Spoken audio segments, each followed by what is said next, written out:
I don't recall any of my friends ever actually being in hospital for anything other than football injuries and hernias and stuff.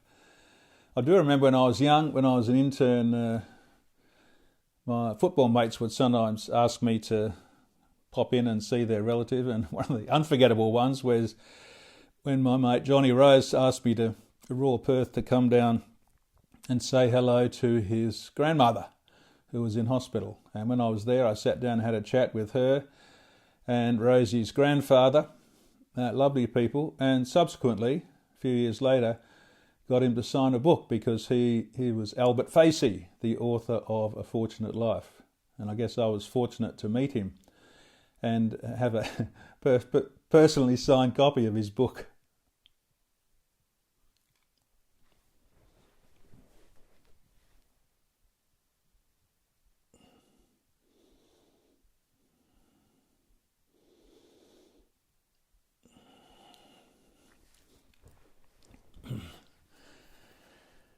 Oh, I've had a lot of broken bones, really. Playing football, broke my arm, broke my hand, broke my nose, broke a few other things. One of my once I had a broken arm. We had a great big guy playing football for us in the school football team, and we had some football training, and everyone was too scared to tackle him because he was a giant and powerful. So once we were training and he was charging his way through, people were sort of peeling off, and I thought, I'm going to tackle him courageously. So I went to tackle him as he was coming towards me, and he just moved to the left, and my hand hit his chest, his sternum, and made a bit of a cracking noise. Anyway, off he went, and my mum sent me down to the doctor for an x-ray and had a broken bone, so I had to put a plaster cast on. I went to school, and you're always a hero if you break your arm and you're in a plaster cast at school. And this guy came up to me and said, "Oh, how'd you break your arm?" I said, "Oh, it was that courageous tackle I put on your footy training." And he said, "What tackle?" He didn't even notice it. Then, of course, later on I had 1979, on our first wedding anniversary, I'd bumped from the side, I'd propped on my knee, the last game of the year, certainly my last game, and my knee just buckled and it tore the knee to shreds. The hospital radiologist said it was the worst knee injury they'd ever seen. Tore like everything. So I had a knee reconstruction and had a plaster cast on. It was kind of yesterday's surgery, so it never really worked, and I've had a dodgy right knee ever since, which has caused me to have non-weight bearing exercise, so gym, swimming, that sort of thing, which has probably done me a favour. Romantically, we had our first wedding anniversary when I was in hospital with my leg in plaster, etc. I noticed that they hadn't brought my food to me that evening, and the nurse would come in and they'd say, "Oh, it's just a bit late," and then, bless her, Jackie came in wearing the wedding dress, not the wedding dress, the going away dress from our wedding, and she had the bottom part of our wedding cake. So she came in and she'd organised it all with the nurses, and it was so touching, and it remains touching to me now. I just wept for the sheer thoughtfulness of it and the romance of it. And of course later on I had the worst injury I've ever had, which is a circular saw injury which cut through both my legs, which I talk about elsewhere.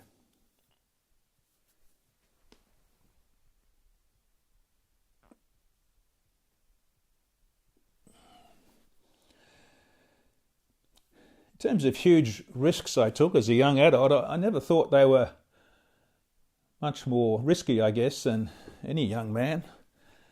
Probably my main, we'd ride our bikes on busy roads. Never really thought about it till I became a car driver. Realised how easy it was to hit a cyclist, especially in those days. There were no bicycle lanes or anything. The most dangerous things really as a young adult I did were up in Papua New Guinea. Number one, I rode a motorbike through all the hills and rivers and stuff, and had 3 accidents, which I've talked about in terms of near-death experiences in another video, but one of them was on a Highlands highway I took the corner too fast. I was really tired. I went over a cliff, and that's when I thought, this is definitely it. But obviously it wasn't, and I'll put a link to the near-death experiences. One of the other things I did in Papua New Guinea was the cricket team had a bit of a picnic one afternoon, and Karen, the 2-year-old daughter of my friends Keith and Penny, her ball went into the Asaro River, and it kind of got swept away, and she was crying. So I jumped in the river to go and rescue her ball. And the captain of the team, Arthur Jones, he jumped in behind me, and we had this... Anyway, we got whisked down the river. It's a pretty fast-flowing river. And then the ball and us got caught in a swirling kind of whirlpool at the bottom of a cliff. The river kind of turned a right-hand corner. And so we got the ball, but we we didn't know how to then get back to the team. So we thought, well, we could just swim out into the river and then sort of have to walk 3 or 4 kilometres. I mean, there weren't many roads or trails. But then Bruce decided, why don't we try and climb out? This whirlpool was below a kind of a 30-foot cliff. It had a ledge at the bottom, and I said, why don't we just climb the cliff? And he went, you got to be joking. So I said, no, I'm going to give it a go. So I got the ball, stuffed it in my trousers, and then I started to climb this cliff. I mean, honestly, why did I do it? And I looked down and saw the whirlpool, and then Arthur decided, well, he had to come up as well. Kept asking me whether I thought it was a good idea. And I keep going up, and then I looked down from about nearly near the top, and I thought maybe it wasn't such a good idea. Anyway, threw the ball over the top, and then I got to the top and held onto some tufts of grass that seemed pretty strong, or bushes or something, and hauled myself over the top of the cliff. And then Arthur came up, and I hauled him onto the cliff. We both looked down and felt incredibly proud of what we'd done.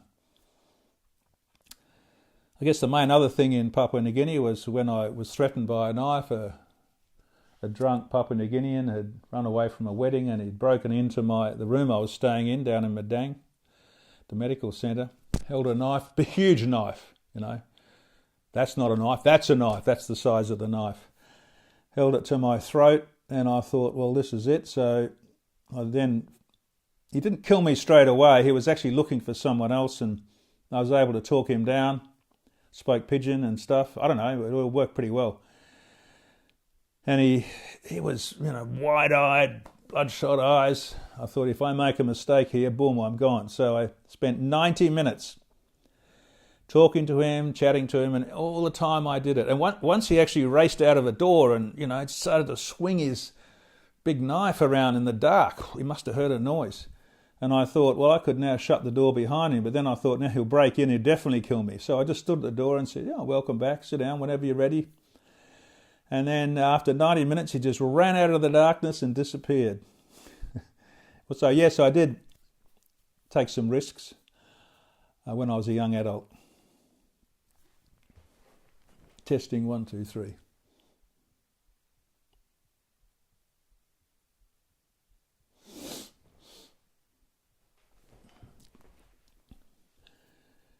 In terms of people who were influential in my younger years, it's quite a poignant thing for me, because I hope to be influential in the lives of people. And mostly I've noticed when I do fathering project sessions that if someone has had an effect on you, it's pretty rare for people to go and say thank you and to explain it. Anyway, I'm going to name a few. The first is Dr. Harry Rees. He was a mentor when I was in medical school, and he's the guy that realised I needed to go and see medicine in the third world. I'd never been anywhere. I didn't even have a passport. Never been outside of Western Australia. And so Harry, bless him, the phone rang and Harry was on the phone. He said, Bruce, been talking to Ray Windsor, another friend, and we feel like you should go and see medicine in the third world, get a perspective on life. And so we think end of this year, it's like the elective period, as it were. We think you should go, and we think there's a hospital in the Himalayas. And I thought, I can't do it. I've already got a job lined up and cricket and everything, new girlfriend. He said, I know you haven't got much money, So we've raised the money. We've organised the hospital. It's the Tan Sen Hospital in Nepal. And you're leaving on like December the 1st on British Airways. I couldn't say no. Well, that changed my life. And the story of how that changed my life, I'll tell in a minute, because there's some other people. But the key thing is, he was a mentor. And that's a great definition of mentoring. So Harry Rees, he died 20 so years ago. Wonderful man. Inspirational. The second people who influenced me were two doctors up there in Tan Sen, Dick Harding and Rob Ferguson. Honestly, this hospital was busy. People were very sick. It was in the middle of nowhere. Big hospital. People pouring in the doors, smelly. You go through the waiting room / outpatients. It's just so smelly, and it was so earthy, and they were so poor. Anyway, both Dick and Rob had postgraduate qualifications from the USA and England, and I realised how much they had given up to serve the poor. Financially, but also in terms of career and that sort of thing. So towards the end I said to them how inspirational it was, and for me as a medical student to see them.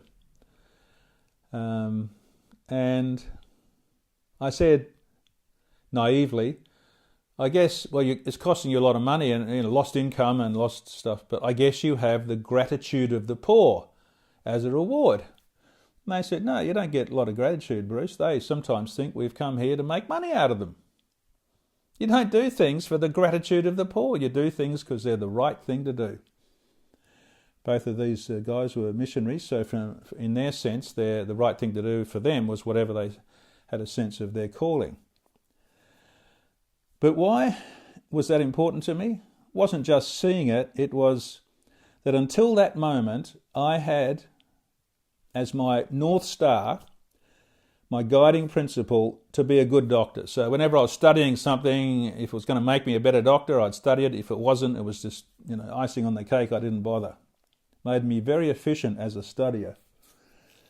But from that day onwards, from that trip onwards, I had a new North Star, which was to make a difference. To make a difference. They made such a difference where they went. They weren't just add-ons. Their presence made all the difference, and those around them. And so from then on, and that's a long time ago, over 50 years, I have always had that as my North Star. If I can make a difference, I'll do it. But if it's just icing on the cake, looks good, prestige, I won't do it. And by coincidence, just 2 weeks ago, I had lunch with Rob and his wife, Roz, in England. The third person I'd like to name is a woman named Ray Fraser.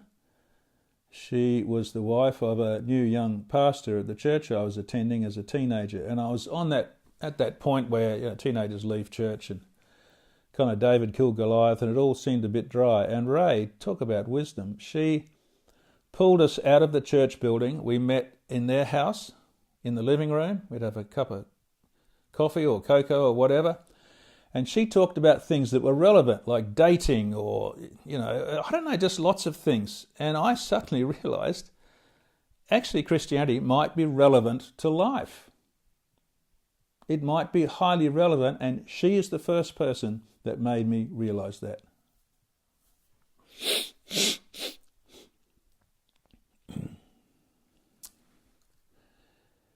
Another person is the founding professor of medicine at my medical school. I think he was he wasn't the founding professor, he was second.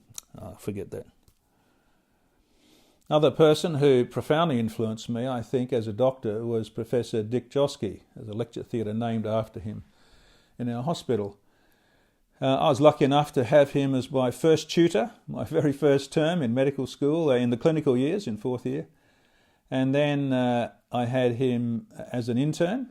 He was my consultant twice. And then when I came back from England, that was the first job I had, working as his registrar. Although it turned out he'd actually pulled my application out of the folder and said, I'm having him. You guys can pick the rest. So we got on really well, partly because he knew I really respected him, and partly because we both loved Australian rules football. We'd often talk about it and occasionally meet up at the football.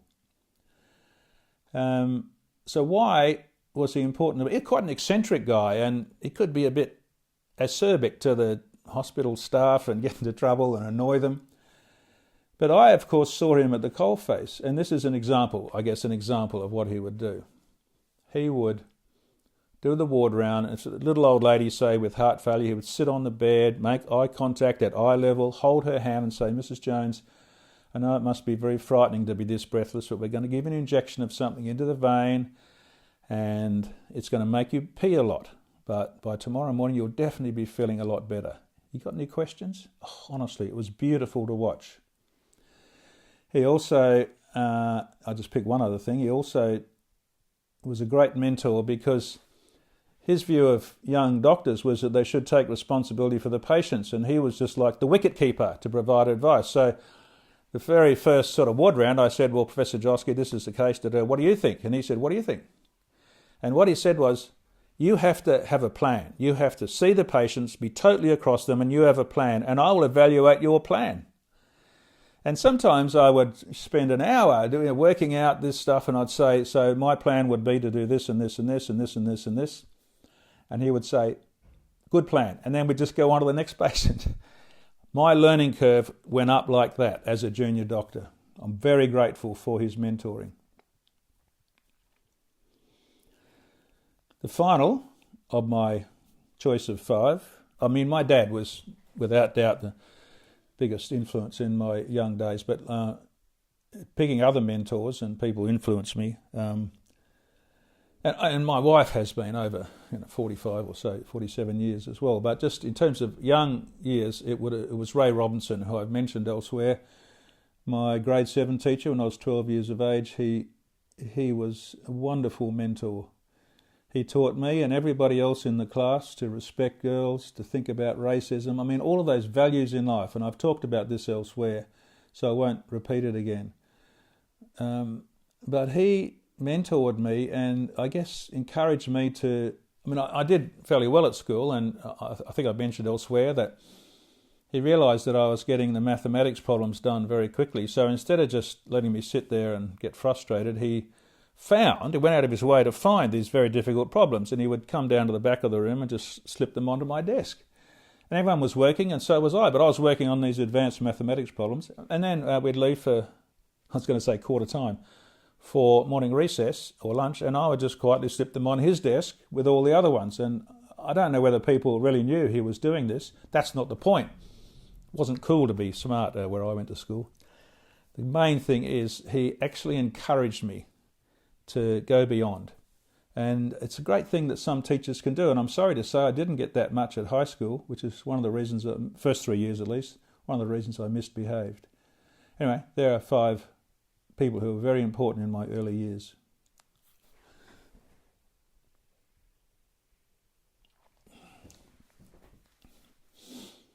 It's very easy for me to articulate my top 3 core values in life. They are integrity, respect and compassion. Grace and truth and grace, I guess. But let me tell you what I mean by integrity. Integrity isn't just integrity of actions, to always be honest, to always never to cheat or anything like that, and to speak the truth and to never lie. But for me it goes deeper than that. Integrity is also integrity of thought. So it's easy to watch the news and see bodies being pulled out of rubble or something and blame the person who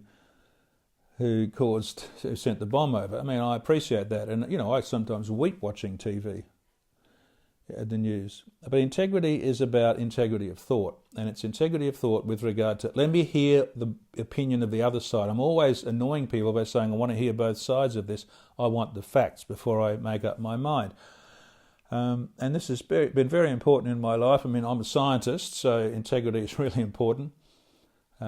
Really, really important. You can't be absolutely sure in science. It just has to be done in various different ways until you're pretty sure it's right, and then you talk about it and publish it, and you all get together and make sure you're happy with the results, that they were done with integrity. And you speak with integrity. And this applies also, I think, to issues like what you believe politically and in terms of personal faith. That you can jump onto dogma because that creates a tribe that you like to belong to, and that's the dogma, and that's quite common, whether it's politics or faith. Or you can react against it. And it doesn't have a lot more integrity. You're just permanently in reaction to something you don't like. But for me, integrity of thought is that you really carefully examine, as well as you can, and make your best guess based on the information that you have. Or as Bertrand Russell says, you can never be sure, but you want to be pretty convinced before you say something. Respect, well, honestly, this is obviously a hot topic, respect. There's so much disrespect in the workplace between genders, sexes, the whole thing. Respect to me is a deeply embedded principle, and here is, I guess, one aspect of the depth of that. People don't have to deserve respect. It's what's called grace. You show respect to people even if they don't deserve it, even if they showed continual disrespect to you. Live in grace. I remember once at work, we had a meeting and someone wasn't there, and when I got back to my office, I said, I got an email saying I heard you had a meeting and you didn't invite me, and I'm really annoyed because I'm part of this team. And I looked back at the invitation and his name was clearly there. So, I could have told him to read his bloody emails, but instead I wrote back and said, I'm sorry you weren't there. Sorry, I thought I'd invited you, but I might have made a mistake. I can do that sort of thing, so I apologise and look forward to your attending next time. And so half an hour later, someone who was at the meeting walked into my office and said, why did you do that? The idiot should have read his emails, and then he disrespected you in his email. Why didn't you just tell him? All I said was, live in grace. It's easier and more respectful to live in grace. My third value is compassion, and this sounds a bit trite, kindness, compassion, but for me it's a very deep principle. And to be honest, it comes from my Christian faith. Jesus was always moved with compassion for people, and people felt that. And the observers who were recording it noticed it. Presumably he wept, etc. So just to give one example, when I go to various A-list functions where I meet important people, famous people or powerful people, my first goal is to show compassion for them. I don't want to get anything from them. I just want to show compassion. So usually we start talking about the job, what they're enjoying, what they find hardest, their family. And I'm not saying I'm brilliant at it, it's just that it's an operating principle. So, I just show them some compassion. And often I end up with their personal mobile number and a coffee date. And I know a politician,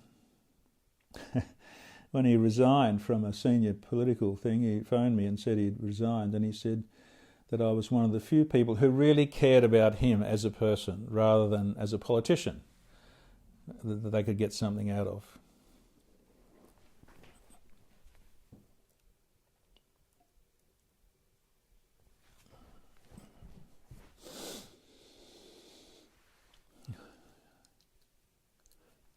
If I had a magic wand or a wish to get one skill that I don't have, it would be to sing. I'm a terrible singer, honestly, I'm shocking. And I'd love to sing like Pavarotti. But everyone's got other skills they aspire to. I know a lot of people would love to be musicians. I'm not a musician. I love to watch YouTube where people are playing these incredibly complex pieces, and I just sit there in awe. But I think one skill would be to sing like Pavarotti.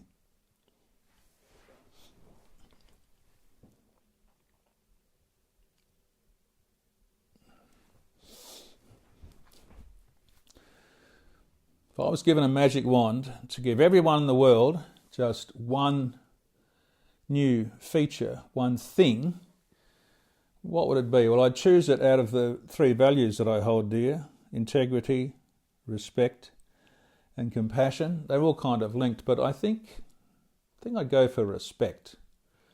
respect for people. Now, right now there's a war in the Gaza between Israel and Hamas. And I always think, well, do you actually respect each other? Respect each other as people and your right to education and all that sort of thing? I don't want to point a finger, but I mean, you want to people get up in the morning and teach their kids respect instead of hatred. It would be a powerful change to the world. Look at your kids and say, what's the best thing for their future? Respect. Respect everybody they meet, people on the other side of the border. Respect people at school. Respect people of different races, religions, sexuality, etc. So that's the one thing, if I had a magic wand, I'd change in the world. Give everybody, if there was a pill or a chemical that gave people respect, I'd love to put it in the drinking water. One can always dream.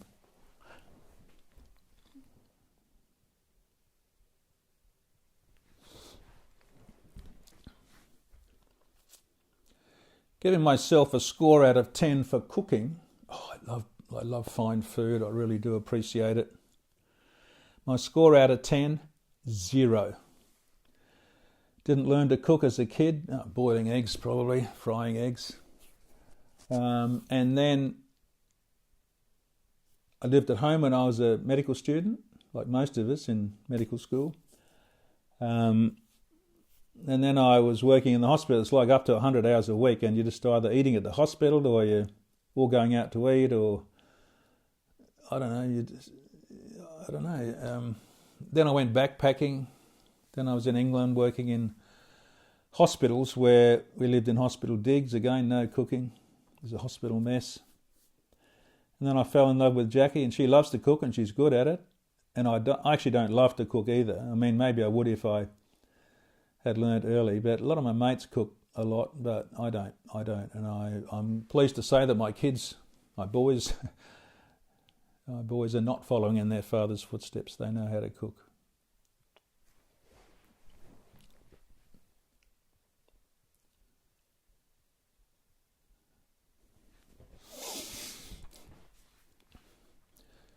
I think my biggest accomplishment in my young adult life was actually getting my degree in medicine. I never kind of thought I wouldn't, but it's pretty hard actually. And I remember we celebrated, my friend Mark and I, and Mark's then fiancée, now ex-wife, Dell. We went out for dinner with my girlfriend at the time, Alison. We went to Louis' French restaurant and celebrated. And also as a young adult, a bit older, when I got my doctorate, I think that was also something I was proud of, an accomplishment, I guess, because they all take a huge amount of hard work. And of course I was also proud for my parents' sake, to be honest. I mean, they were poor and they didn't finish high school, and they had these kids who, just by a fluke, they seemed to be pretty smart, and they also they sacrificed a huge amount for us three kids in our education, really. And a lot of my sense of accomplishment was for them. They didn't go bragging, as far as I could tell. They just appreciated that we were achieving our potential, and I felt a sense of accomplishment for their sake.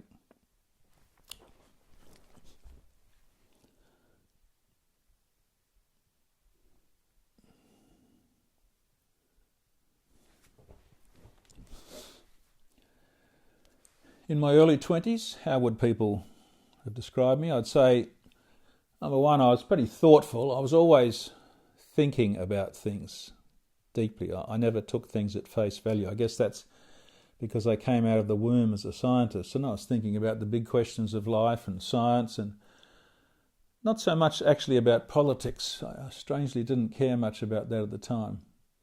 But issues of faith and activity of the mind, and I was pretty open-minded, I think. I think they would describe me as being interested in people. I think I was already interested in people, and then studying medicine just made me you get a window on people, and so everybody's interesting. So I think they would have said I was pretty interested in people. To be honest, I think I was still a bit immature in my early 20s. I admit it. immature. And they would say, I love sport. I had a limited number of interests, really, sport and medicine, and I didn't really flourish, I think, until I finished medical school. And then people noticed the difference. So, for example, what happened? When I finished medical school, we went travelling around the country, 4 of us, in an old beaten-up car for a couple of months.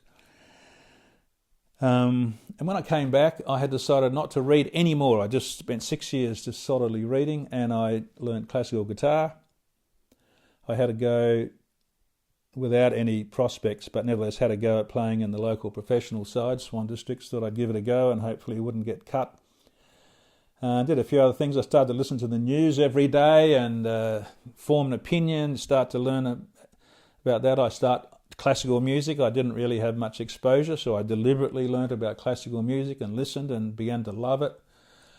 But prior to that, I was pretty insular, I think.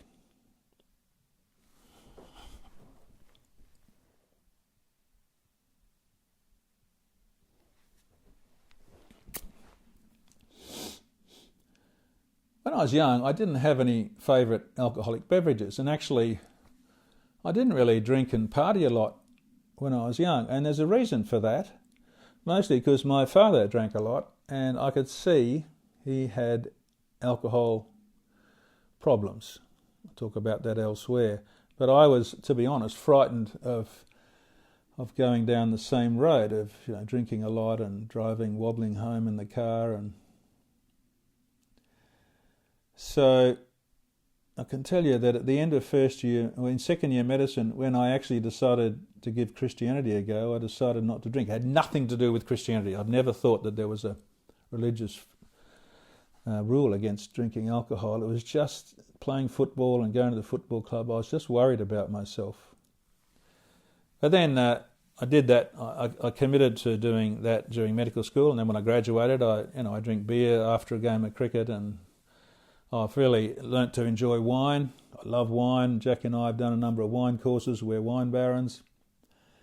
And I love wine. Love to taste it and drink it. Don't drink a lot still. When I was in Papua New Guinea, I learnt to drink whiskey. I quite enjoyed that. But wine is still absolutely my favourite alcoholic beverage. But on a hot day, I drink beer. I don't drink a lot of beer, but when I'm up in Indonesia, for example, it's so hot, I enjoy drinking beer, particularly in Bali. And on really hot days in the summer, I'll have a beer.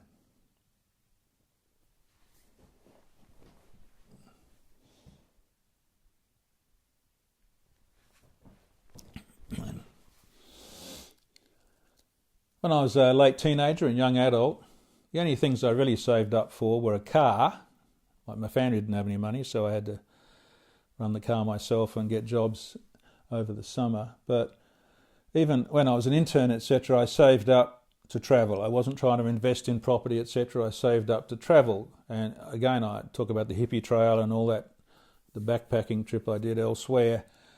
But the thing is, I did not save up to invest in a flat apartment at the time, despite everyone's recommendations. I thought that'll lock me in.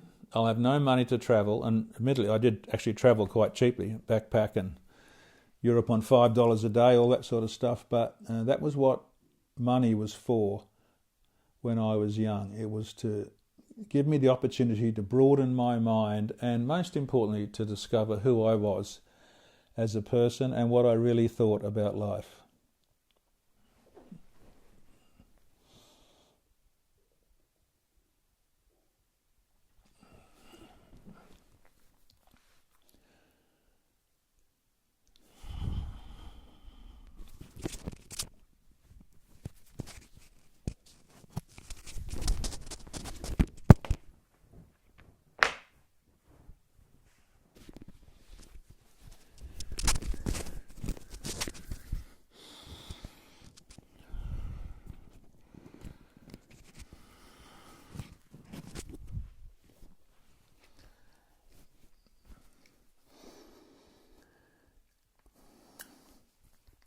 I was never afraid of much as a young adult. Really, I loved facing short pitch deliveries in cricket, and loved exams. I only got healthy anxiety. I loved the anxiety and the thrill of it all. I tell you, strangely, people probably didn't understand it at the time, but I was afraid of one thing, and that was ending up with the wrong life partner. I'd seen marriages go badly, people being lonely in marriage, and I'm a particularly sort of, I guess, unusual person, the way I think, and people describe me as eccentric, or sometimes they say I've got wisdom. I don't really know, but I know that I needed someone that I could engage with in a 50-50 relationship. And I don't mean in disrespect to any former girlfriends, but I just didn't feel like the electricity was there to have a fruitful, engaging life of open-mindedness and discussion, etc., until I met Jackie. So that was what I was frightened of, and what I used to, looking back, as a young adult, I'd find a young couple and I'd actually start talking about relationships and how they knew that they were right for each other. How did they know? And how did they know that someone before then wasn't right for them? And honestly, I was accumulating wisdom the whole time, as well as 17 years of dating before I met Jackie.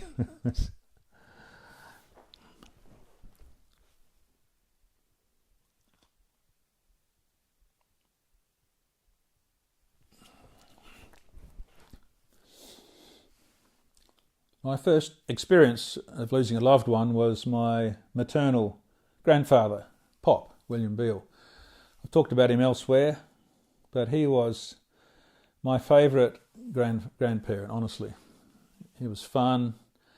He was working class English, worked on the docks. He was a wharfie, but he always focused on us as kids, and we all loved him, and he clearly loved us and made us feel pretty special. And he was such an active guy, and the way he died, just heartbreaking really, is that he had prostate cancer without knowing it. It went to his spine. He sort of leant out of bed one day to pick something up and fell down, and his spine cracked, and from that moment on he was paraplegic, so he ended up in a nursing home, paraplegic. It's just an incredible irony for a guy who used to love to sail and work and was very robust. I'd go and visit him sometimes at my mum's request, play chess with him. But the issue is of losing a loved one, and I cried for him. And although I was just a teenager, I didn't really know, but occasionally I'd pray for him, even though he was dead. That was Pop. I lost other people who weren't loved ones, kids in the school who died in motor vehicle accidents, but losing Pop was my first experience of grief. And I've thought a lot about grief, of course, since then in my job as a doctor, and I've written a book about it.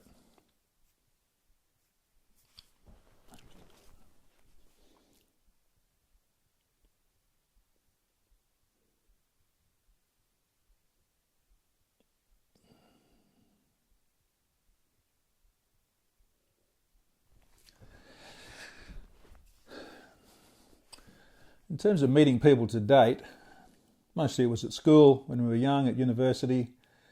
Of course, in medicine, you meet nurses and physiotherapists, etc., pharmacists. When I started going to church seriously, that was another sort of Christian, not in church, but Christian activities where I'd met people. How confident was I? Actually, I was pretty confident. I guess I feared rejection, so I would work pretty hard to make sure the ducks were lined up. Although that didn't work with Jackie. I met her thanks to, again, I talked about it elsewhere, thanks to a Canadian friend. And when I phoned her after meeting her to ask her out, she said no. Well, it turned out she had another boyfriend, but even then I didn't dismiss it. I thought, I'll give it another go later on. I was pretty fond of her, still am. And I guess, in terms of confidence, mostly it was me who did the breaking up. In fact, was it every single time? It was either me, or occasionally it'd be by mutual consent. It just wasn't working. Don't think I really had my heart broken.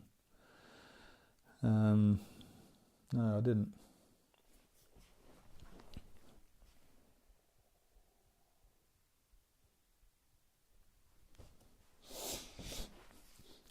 Favourite female celebrity? When I was a young kid, the Mickey Mouse Club show was on TV and I had a crush on Annette Funicello. One of the girls in the cast. Used to dream about her. I don't know, female celebrities when I was young. Cilla Black I loved, the Liverpool singer. Movie stars. I don't know, I don't really have single focus. I mean, I have lots of people whom I admire. In terms of female movie stars when I was young, Meryl Streep, I guess I wasn't. Elizabeth Taylor. Kate Hepburn, I thought she was an outstanding actor. Audrey Hepburn, Breakfast at Tiffany's. But no sort of locked on single female celebrity.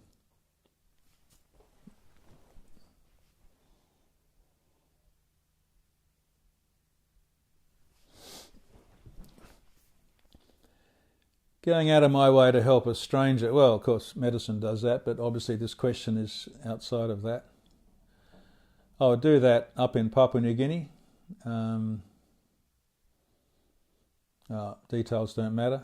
Once when I was driving home down the boulevard in Floreat, coming home from my then girlfriend's place, came across a car crash like it happened a minute before I got there. So I helped get this guy out of the car. I was already an intern, I think, at the hospital, so I always was trained in this, and I got him out of the driver's seat and got him onto the ground and that sort of thing. I remember it because it was quite late in the at night. Well, no, not that late, but anyway, this guy pushed past us all. He was drunk as a skunk, and he said, "I've done a first aid course. Let me in. I can handle this. I've done a first aid course." And pushed me aside, the young doctor who was working in the emergency department. In terms of medical incidents, they're not about strangers, but I have actually saved a few lives. I'll just pick one instance. I was camping down